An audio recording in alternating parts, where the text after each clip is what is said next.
Assalamu alaikum wa rahmatullahi wa barakatuh. Thank you all for joining us on our first episode of our podcast series, Deen Dome. Today, we're joined by the new youth director of the Islamic Society of Tulsa, Shihab Ahmed. Welcome to the show. Jazakallah khairan. Assalamu alaikum. Greetings. Assalamu alaikum, all of us here. I'm very excited to be here. Alhamdulillah. As you know, our community has a very great wealth of unique, knowledgeable individuals, and I'm very excited through this podcast, inshallah, to utilize them to bring that benefit to you guys, inshallah. All right. So I guess every podcast series should start with, what's your story? How did you end up in Tulsa out of all places around the U.S.? Yeah, that's a really, really wonderful question. My story starts in Florida, Georgia. I'm born in Florida, raised in Georgia. A southerner at heart. Yeah. And I finished my hifz at the age of 15, and my parents put me in an Alamiya program. With the Alamiya program, I was also doing my college. I got my bachelor's in religious studies from Georgia State. I didn't start off that way. I started off with video game design. Oh, wow. That's a big shift that you made from video game design to studying, You know what it was? Islam. I got a B in algebra. And my parents were like, no more, no more. And so, alhamdulillah, I got my bachelor's on the one hand, religious studies. I got my Alamiya degree, a 4-year program. And there was no better place at that time, and I still think today, to combine that than at Zaytuna College, where they offer the master's program in Islamic texts. So that's what I did, with a concentration in Islamic theology and philosophy. And alhamdulillah, that was such an amazing time, amazing opportunity. After that, I started a PhD program down in Tampa at the University of South Florida in educational leadership. I also started working with Care Florida. I did that for about a year. Yeah. But then I realized, you know what, I think I need a break from this. So I took a gap year, and this was like around this time last year. And I went to Turkey. I was in Konya over the summer. I studied at one of the madrasas there, very traditionally. Alhamdulillah, it was a really wonderful opportunity.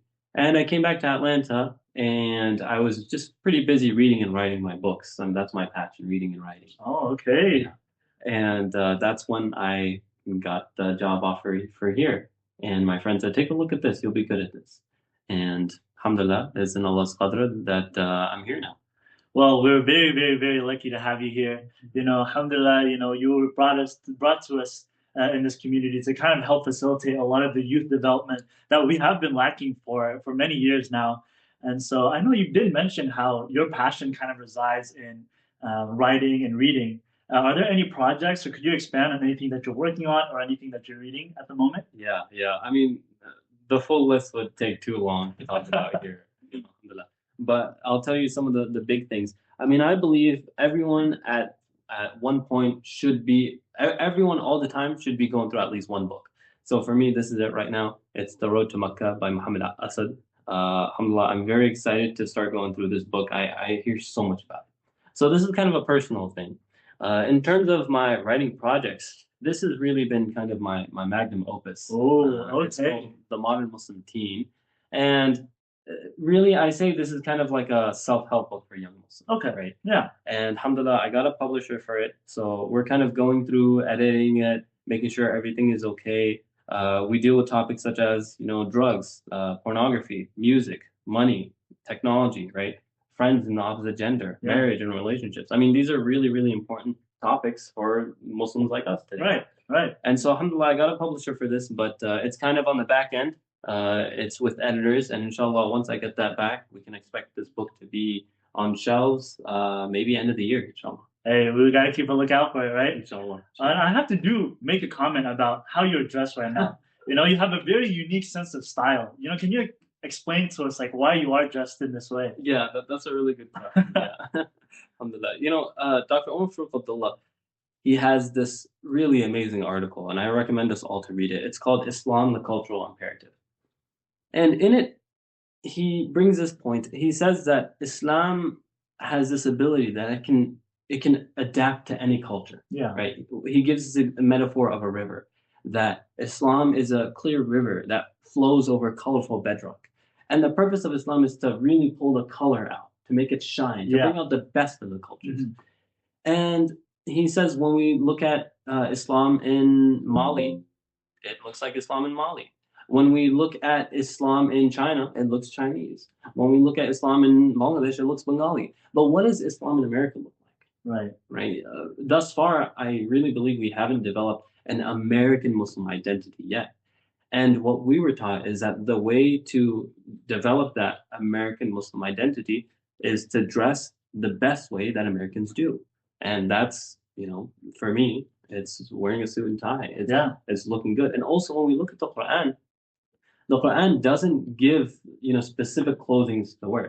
It gives guidelines. Clothes should be loose. They should smell nice. All the stuff. So my teachers taught me, and I also kind of adhere to that. And of course, there is the other side. But my teachers taught me that the best thing that you can do is to dress very nicely, wearing a suit and tie, being well dressed. Yeah, and it's a really interesting point that you bring up about, not having kind of like this American Muslim identity, or like not falling under a certain umbrella, because at home, we're taught to be, or we're raised to be how our parents are, right. Back from where they're from. Yeah. But then now we're having to have a different, almost identity crisis that we feel between we have to be a certain way at home, but then once we're off into the real world, the moment we step out the door, we have to be American or we have to be Western. And how we kind of juggle the two kind of dilemmas that we have both in our homes and also living here in the West. So that's a really, really great way to kind of show it. And I believe that it's a really great thing that you're wearing as well, kind of showing how you are a Muslim. Yeah, and that's one of my goals here, that I really believe one of the biggest issues today is this kind of a dilemma that, inside the masjid, I'm, Desi, Pakistani, Indonesian, whatever it is. But outside the masjid, I'm just an American. I think this is a complete fallacy. I think you're one person, which is the American Muslim. And this is a message that I hope that we can really, that I can really teach our youngsters, inshallah. Yeah, inshallah. And so I guess that could lead us to our last question that we have for today. You being new to the community, kind of just seeing the youth that we have here, what is your vision and what is your goal with our Tulsa Muslim youth community? Yeah, excellent question. I mean, obviously, this is one, making sure we understand who we are. But also, we need to engage with Muslims. Obviously, they're the Muslims that are in the masjid. With these Muslims, we need to engage with them and further their knowledge. Then we have the Muslims that are outside the community. These, we just need to be friends with them, right? Yeah, and also definitely. Those who aren't Muslim. This is where what I call emotional dawah comes into play, where we invite them to the masjid. They see how beautiful it is. They feel the brotherhood, the sisterhood.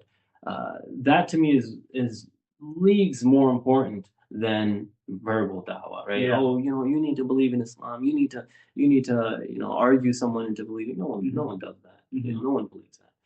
And the last thing is to really have our young Muslims engaging with what's going on in the masjid, what's going on in our city, what's happening in terms of volunteers, how can we get involved with the library? I mean, these are all things that I really, really look forward to, inshallah, engaging our Muslims in. And I believe, again, this is a unique opportunity here that we have in Tulsa.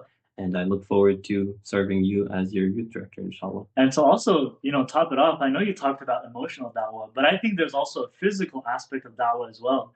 I see this quote all the time. People say that, people see what you do first way before they hear what you have to say. And I think that really highlights a key component in Islam and us as a Muslim youth in America, how it's important for us to, still show and still do the right things even when people aren't looking. So Absolutely, I think, yeah. And I'm reminded of a quote by Ralph Waldo Emerson. He says, "What you do speaks so loudly, I can hardly hear what you're saying." And inshallah, we can do the work here, inshallah. All right, inshallah. So I think it's about time to close it off. Would you like to end us off with the closing dua? Sure. Astaghfirullah, astaghfirullah, astaghfirullah. ربنا ظلمنا أنفسنا وإن لم تغفر لنا وترحمنا لنكونن من الخاسرين. Oh Allah, bless us this Ramadan. Oh Allah, allow us to benefit from this Ramadan.